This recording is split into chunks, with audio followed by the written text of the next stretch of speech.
क्या तमिलनाडु में पलटेगा खेल?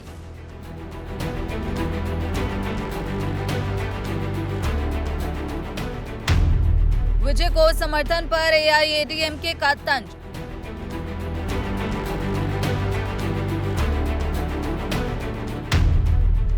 टीवीके को नहीं बचा पाएंगे 5 विधायक।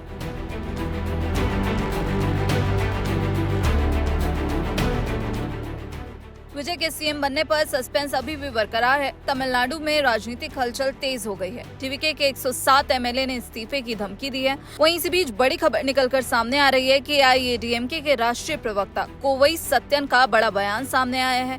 कोवई सत्यन ने तमिलनाडु में सरकार बनाने के दावे को लेकर टीवीके कांग्रेस पर हमला बोला है। उन्होंने टीवीके के कांग्रेस के साथ गठबंधन को जहाज को डुबोने में मदद बताया। कोवई सत्यन ने कहा कि टीवीके ने खुद कबूल किया है कि उनके पास 108 सीटें हैं और 5 अतिरिक्त समर्थन है। ऐसे में गवर्नर का कर्तव्य है कि वो ये पूछें कि बाकी 5 सीटें हैं कहाँ। कांग्रेस के साथ गठबंधन पर सत्यन ने कहा कि 118 सीटों की जरूरत है। कांग्रेस की 5 सीटें टीवीके को नहीं बचा पाएंगी। कांग्रेस ने अपने जहाज में छेद किया है और अब उसकी डूबने की रफ्तार बढ़ रही है। आपको बता दें, विधानसभा चुनाव में टीवीके ने 108 सीटें जीती हैं, जबकि कांग्रेस ने 5 सीटें हासिल की हैं। दोनों के गठबंधन के पास कुल 112 सीटें हैं। 234 सदस्यीय तमिलनाडु विधानसभा में बहुमत के लिए 118 सीटों की जरूरत है। इस लिहाज से टीवीके गठबंधन अभी भी बहुमत से 5 से 6 सीटें कम है। कांग्रेस के खुलकर टीवीके के साथ आने के बावजूद गवर्नर द्वारा विजय को सरकार बनाने के लिए आमंत्रित न करने पर विपक्षी दलों ने तीखी आलोचना की है और कई नेताओं ने आरोप लगाया है कि गवर्नर बीजेपी के इशारे पर काम कर रहे हैं और संवैधानिक प्रक्रिया में बाधा डाल रहे हैं। इस बीच टीवीके के संयुक्त महासचिव सीटीआर निर्मल कुमार ने चेन्नई में communist party of India CPI के नेताओं से मुलाकात की और सरकार बनाने के लिए समर्थन मांगा। निर्मल कुमार ने मीडिया से कहा कि वीसीके और सीपीआई दोनों पार्टियां टीवीके को समर्थन देने पर आंतरिक बैठक करेंगी और उसके बाद ही अपना फैसला बताएंगी। आपको बता दें, सीपीआई और वीसीके ने चुनाव में 2-2 सीटें जीती हैं। तो इस वक्त विजय के लिए मुश्किलें कम होती हुई नहीं दिख रही। राज्यपाल राजेंद्र विश्वनाथ ने विजय को लोक भवन आमंत्रित किया और साफ तौर पर कहा कि फिलहाल उनके पास सरकार बनाने के लिए आवश्यक बहुमत का समर्थन स्थापित नहीं हुआ। राज्यपाल ने विजय से उन विधायकों की सूची और विवरण मांगा है जिनके दम पर टीवीके सरकार बनाने का दावा पेश कर रही है।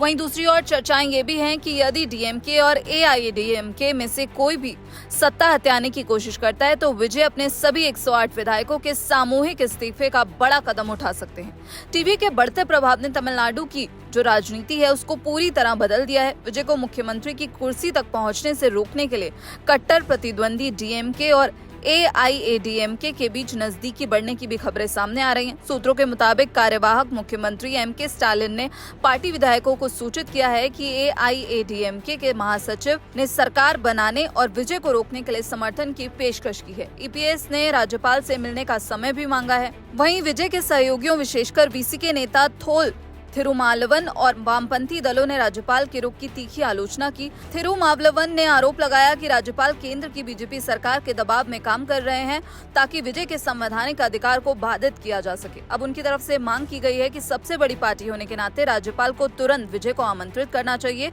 और उन्हें विधानसभा के पटल पर बहुमत साबित करने का मौका देना चाहिए। सत्ता के इस खेल में अब छोटी पार्टियों की भूमिका निर्णायक हो गई है। स्टालिन ने वीसीके और वामपंथी दलों के साथ बैठक भी की है जिनके पास कुल 6 विधायक हैं। वहीं थिरुमावलवन ने पुष्टि की है कि विजय ने भी उनसे सरकार बनाने के लिए संपर्क किया है, लेकिन वे किसी भी फैसले पर पहुंचने से पहले पार्टी की प्रक्रियाओं और अन्य राजनीतिक कारकों पर विचार कर रहे हैं। तो यहाँ पर अब तमिलनाडु में विजय के सीएम बनने पर सस्पेंस फिलहाल बरकरार है। टीवीके के 107 एमएलए ने इस्तीफे की धमकी दी है। वहीं राज्यपाल के खिलाफ समर्थकों का प्रदर्शन देखने को मिल रहा है।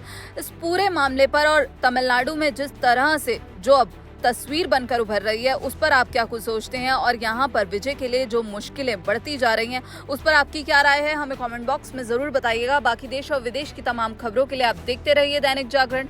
नमस्कार।